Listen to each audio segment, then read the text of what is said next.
Hello, comrades, and welcome to Socialism Now.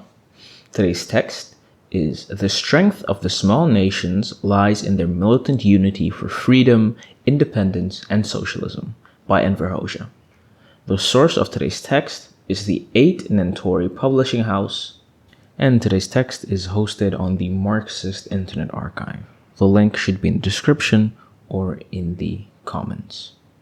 After exchanging greetings, Madame Shirley Graham Dubois tells Comrade Enver Hoxha, among other things, that she has come to Albania to take part in the celebrations of the 20th anniversary of the liberation, as well as to see the successes Albania has achieved, in order to take back to Ghana the experience of the construction of the new Albania, experience which compromises an example to us. Then Comrade Enver Hoxha began to speak. "I am glad to have the opportunity of a personal talk with you, the wife of the honored Comrade Dubois. To us, to the communists, and to the oppressed peoples, he was a valued comrade. People, like Comrade Dubois, will live forever in the hearts of the people. The peoples will not forget those who have fought for their liberty. They will not forget the great activity of Comrade Dubois, his statements in which he gave powerful support to the progressive movement in the world. They will not forget his consistent defense of the cause of the black people, his struggle for the freedom of peoples and their rights to work and bread. Therefore, we are happy to have the opportunity today to meet the respected wife and collaborator of Comrade Dubois, which is also a friend of the Albanian people. Madame Dubois, we are very moved by your warm words about the Albanian people. We Albanians are a small nation. Our people have always tried to have friends everywhere in the world.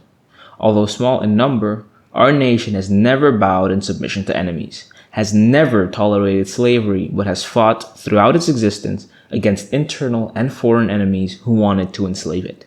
And the woman's great contributions to aid these struggles and battles throughout the centuries must not be overlooked. As you know yourself, the woman has played, plays, and will play one of the greatest roles in the life of mankind, in building a life of happiness and progress. Unfortunately, the situation of the woman in the past was not like it is today. At that time, the woman in our country lived in darkness, ignorance, and suffered double oppression, although she was and is just as intelligent as the men. And who was it who suffered in this way? She who is the bearer of life, who keeps the spirit of patriotism alive in the family, who works as conscientiously as, and I dare say, perhaps more so than the men. We Albanians are proud of the women of our country, who have been unyielding fighters, not only in the National Liberation War, but always, through all the centuries of wars, the Albanian people have fought. Today also, in the construction of socialism, the woman is a decisive factor in our country. Therefore, we are proud of our wives, mothers, and sisters, and we are happy that now, in socialism, they have won their full rights, their complete freedom. Now that our country has come out into the light, into socialism, the Albanian people are more aware than anyone else of the value of friendship, sincere friendship with all the peoples.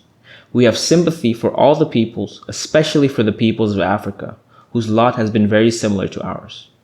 This is why we are very happy about the successes which the people of Ghana have achieved and are achieving. Our ambassador in Ghana informs us regularly about the progress of Ghana, the friendship and kindness he has found there.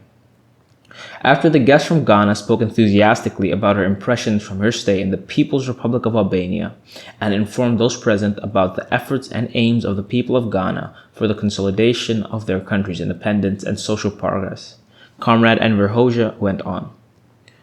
"For my part, Madame Dubois, I understand you very well, and welcome your correct views. First, it is very important that you say that the best way to the people's happiness is that of socialism.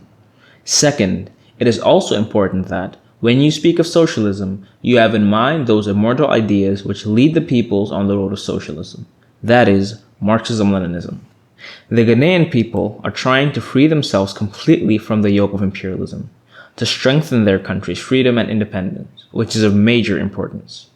They have seen and are seeing in practice how the imperialists and their agents are making repeated attempts at hatching up one plot after another against their aspirations to freedom, independence, and social progress. And this for the reason that the Ghanaian people are moving in open opposition to the desires of the imperialists and colonialists. You are quite right in saying that the general conditions of Europe are very different from those of Africa. But of course, to bring about a qualitative change needs a relatively long period of work, requires a thorough mastery of Marxism-Leninism, and a creative application of it on the basis of the concrete conditions.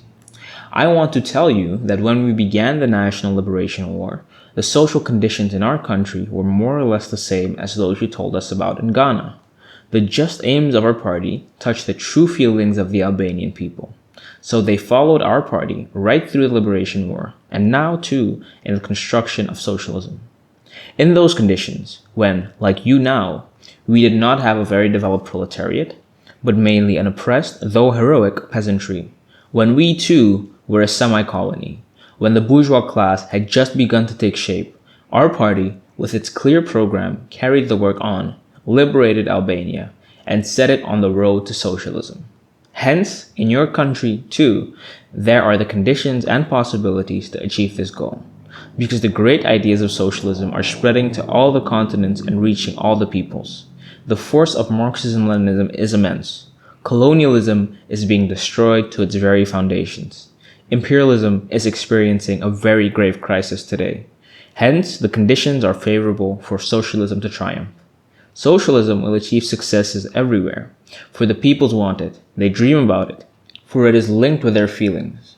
Kings, feudals, capitalists come and go, but the peoples remain and live on through centuries. They triumph. The others are transitionary and will disappear. Of course, this will be attained only with all-round effort, with struggle, because the imperialists will never willingly lay down their arms. The unity of the peoples in their fight for freedom, independence, and social progress is indispensable. If we consider this question from the Marxist angle, unity is one of the main weapons of proletarian internationalism. The countries which are building socialism should help the enslaved peoples fighting for their national independence, as well as the other peoples that aspire to advance on the road to socialism with all their might. This help should be understood properly, on the basis of Marxism-Leninism. You know about the struggle of our Party of Labor of Albania against Khrushchevite revisionism. Our party fought Khrushchev and his ideas consistently through to the end, for Khrushchev was a bluffer, a dyed-in-the-wool, incorrigible anti-Marxist. The aid which Khrushchev gave was not as Marxism understands it, aid free of any material or political self-interest. On the contrary, the aid of Khrushchev and co. had the character of a policy of subjugation, a policy of imposition, the chauvinist policy of a big state towards small nations. The revisionist views about the small nations are no different from those of the capitalists and imperialists. We say this with conviction, for we have suffered it on our own backs. We shall always strive to see that the peoples of Africa, especially, and those of other continents, are given sincere Marxist-Leninist, disinterested aid with no intrigue. That is how we understand true friendship. Our party is small, but it is and will go on fighting courageously in this direction, and it is not alone on this course. Many other parties are fighting together with it, the peoples of the world, and among them the peoples of Africa are fighting together with it. The question of the big state and the small state, the big peoples and the small peoples, interpreted in the sense that the small must submit to the big ones, is a very bad disease, a hangover from ages gone by, inherited from the capitalist imperialist world outlook. The Marxist-Leninists wage and must wage a ruthless struggle against this point of view. People like Khrushchev and co. may smile at you, but deeply embedded in their consciousness, they have this point of view very much developed. However, at the present time, even the small peoples have woken up. We well understand the importance of big peoples, otherwise we would be making a mistake. We also understand the role of big states. But anyone who is a Marxist should also have a thorough and correct grasp of the importance of other peoples, no matter how small they may be. Whoever fails to understand this problem in a Marxist way, who fails to grasp the problem of the big nation and the small nation, he is not and cannot be a Marxist. Such a person has remnants of the old capitalist world outlook in his consciousness. N. Khrushchev and co. boost themselves and pose as Marxist-Leninist. But it was Khrushchev who approved the intervention of the UNO in the Congo in 1960, and this enabled agents of the US imperialists and other Congolese reactionaries to murder Lumumba. Even now, the Khrushchevite revisionists are still making other concessions to imperialism and reaction. So life, practice, and struggle make things clear. Sort out who is on the side of the peoples and who is against them. No matter how much they try to pose as Marxists, Khrushchev and co. are against the peoples. Such are the facts. They attack us Albanians because we speak the truth. It is true that we are small in number, but we are not afraid of the attacks of our enemies, for we know that today the true words of a small people are listened to with sympathy and respect by all honorable men and all the peoples of the world. The strength of small peoples lies in their militant spiritual unity with all the peoples fighting for justice and not for intrigues, in their determination to carry through to the end the struggle for the fulfillment of their aspirations, against the aims of the imperialists and the revisionists. In the end, Comrade Enver proposed a toast saying, "Let us drink this toast to the friendship between our two peoples, of Ghana and Albania. To your health, Madame Dubois, whom we consider as an honored friend of our country. To the health of the honored President Kwame Nkrumah, the friend of the Albanian people. I beg you, convey to him my heartfelt greetings, as well as my regret that I did not meet him when he visited Albania, for I was not there at the time." Published for the first time according to the minutes of the talk in the Central Party archives.